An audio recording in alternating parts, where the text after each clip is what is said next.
Minos, al conocer la trágica noticia que su hijo Androgeo había sido asesinado, juró vengarse reuniendo a su ejército para enfrentar a Atenas. Los atenienses no tenían los recursos para vencer esa guerra, por lo cual consultaron a los oráculos, que eran las deidades, los dioses, mediante los sacerdotes, quienes le dijeron que si querían evitar la guerra, deberían negociar con Creta, con el rey Minos. Entonces el rey Minos puso una condición a Atenas muy importante. Cada 9 años debería enviar a 7 jóvenes hombres y a 7 doncellas a Creta para que pagaran con su vida la vida de su hijo Androgeo. Los atenienses servirían de alimento para el Minotauro. El Minotauro era un ser monstruoso. Se cuenta que, en una ocasión, Pasífae, la esposa del rey Minos, desafió la ira y el enojo de Poseidón, que era el dios del mar. El dios, como castigo, la ordenó a dar a luz a un minotauro, una bestia con cuerpo de hombre y cabeza de toro, que emitía por su boca extraños sonidos, no articulados, mezcla de bufido y ronquido, en los que parecía percibirse un cierto soplo de tristeza. A cada luna nueva era imprescindible alimentar al minotauro con carne humana. Para esconder al monstruo, Minos había mandado a Dédalo, el famoso arquitecto, a construir un laberinto. Minos ofreció a los atenienses una única concesión. Si existía alguna vez un joven ateniense que lograra vencer al Minotauro, Atenas quedaría libre de este castigo. 2 veces ya habían pagado los atenienses el terrible precio, pues 2 veces 7 doncellas y 7 jóvenes muchachos habían navegado hacia su fatal destino en Creta. Pero esta vez algo diferente sucedió.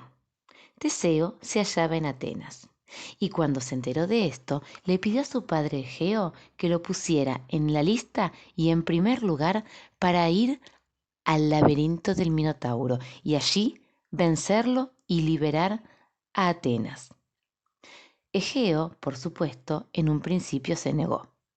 Luego, cuando vio que Teseo no pensaba cambiar de opinión, despidió a su hijo entre lágrimas y llantos y le dijo: Teseo, hijo amado mío, que los dioses te protejan. La nave que te conduce, refiriéndose al barco, lleva velas negras. Cuando regreses, vencedor del Minotauro, cámbialas por velas blancas. De ese modo, a la distancia, sabré si ganaste o no a ese fatal monstruo. Desde que Teseo partió, su padre subía cada día al punto más alto de Atenas para ver si divisaba a lo lejos las velas blancas del barco, que significarían que su hijo volvía con vida. El rey Mino recibió a los atenienses vestido con bellas y rudas vestiduras. Deseaba conocer al joven Teseo, de cuya valentía se hablaba por todos lados. Minos le dijo a Teseo: dicen que el dios Poseidón, el dios del mar, te favorece, te cuida. Si es cierto, pídele que te ayude a recuperar mi anillo. Y Minos arrojó su anillo al mar. Pero Teseo también lo desafió a Minos y le dijo: primero demuestra tú que Zeus, el padre de todos los dioses, te protege a ti. Zeus, que verdaderamente era el protector de Minos, no se hizo esperar. Desde los cielos arrojó rayos y truenos que iluminaron el mar y levantaron olas gigantescas, sacudiendo sin cesar la nave de los atenienses. Teseo entonces, cumpliendo con su palabra, se arrojó al mar. Poseidón lo recibió con alegría. Estaba sentado en un carro de oro tirado por grandes peces. Bastó una señal suya para que un veloz delfín recuperara el anillo. Así, Minos comprendió que en verdad Poseidón protegía a Teseo. En Creta, los jóvenes atenienses fueron alojados en una prisión a la espera del momento de ingresar al laberinto. Durante la primera noche, la bella hija del rey Minos burló a los carceleros hasta acercarse a Teseo. Teseo era un héroe, era un hombre bello, deslumbraba el mar. Había despertado un amor incontenible en el corazón de la joven Ariadna. Valiente Teseo, le dijo, toma este ovillo de hilo dorado y cuando entres al laberinto, ata el extremo del hilo a la entrada y ve deshaciendo el ovillo poco a poco. Así tendrás una guía que te permitirá encontrar la salida.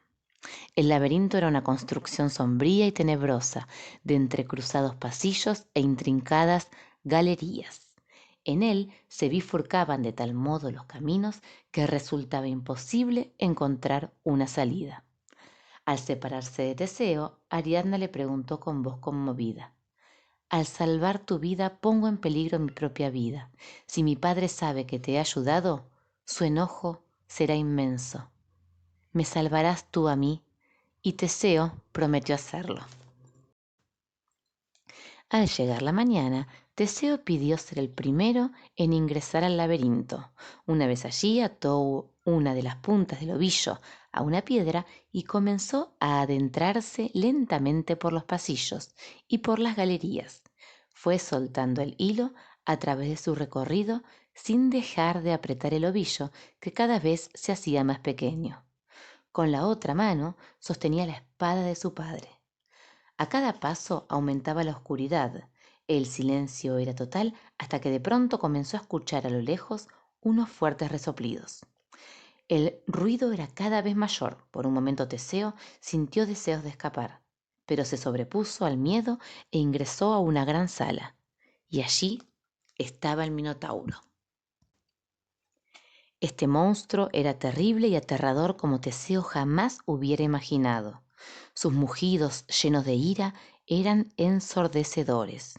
Con un espantoso bramido, la bestia arremetió contra el joven, intentando clavarle los cuernos y empujándolo con fuerza sobrehumana. Teseo resistió sus embates. Cuando logró escaparse, a una corta distancia tomó fuerzas, se lanzó sobre él con la espada en alto y atravesó su corazón. El Minotauro se desplomó en el suelo. Teseo lo había vencido. Largos minutos tardó Teseo hasta que logró reponerse. Entonces tomó el ovillo y siguió el hilo dorado hasta encontrar la salida del laberinto. No solo había conseguido salvar su vida y la de sus compañeros, sino que había salvado a Atenas de aquel horrible tributo. Al enterarse de la muerte del Minotauro, el rey Minos se encolerizó, se enfureció. Por eso los atenienses debieron apresurar su huida. Antes de zarpar, Teseo introdujo en secreto a Ariadna en el barco para cumplir su promesa. Con ella también se embarcó Fedra, la hija menor del rey, hermana de Ariadna, que no quería separarse de su hermana. Una terrible tormenta azotó la nave de los atenienses en la mitad del camino y los obligó a refugiarse en la isla de Naxos. Cuando los vientos se calmaron a la hora de partir, Ariadna no aparecía por ninguna parte. «Ariadna, hermana», llamaba la joven Fedra. «¿Dónde estás?», interrogaba en vano Teseo. La buscaron incansablemente, pero la princesa nunca apareció. La nave continuó su camino hacia Atenas. Se dice que Dionisio, el dios del vino y la diversión, halló, por azar, a Ariadna llorando afligida por el abandono de su amado Teseo. La hermosa princesa de Creta recorría con sus ojos ansiosos las rocas y las blancas arenas de la costa. Dionisio acudió a su encuentro conduciendo un carro deslumbrante tirado por fantásticas panteras aladas. Fascinado por la belleza de Ariadna, la invitó a subir al carro, la tomó por esposa y la llevó con él al Olimpo, la morada de los dioses. Teseo, por su parte, quedó destrozado y triste por la pérdida de Ariadna. Al acercarse a las costas de Atenas, olvidó la promesa que le había hecho su padre en el momento de la partida. El barco se acercaba a la patria con sus velas negras desplegadas, en lugar de navegar con las blancas, que iban a ser la señal de la victoria de Teseo sobre el Minotauro. Desde lo alto de la ciudad, Egeo vio desde lejos aproximarse el barco de su hijo con las velas negras. Su corazón se estremeció de dolor y pena al pensar que su hijo Teseo estaba muerto en Creta. Sin poder soportar tanta tristeza, Egeo se arrojó al mar y desde entonces ese mar lleva su nombre. Cuando Teseo desembarcó, supo la noticia de la muerte de su padre. En medio de su gran tristeza, el joven fue recibido en Atenas como un héroe y los atenienses lo proclamaron rey. Su reinado estuvo plagado de luchas y tragedias como lo había estado toda la vida de Teseo desde que nació, marcado a la vez con el signo de la gloria y la sombra de la desgracia.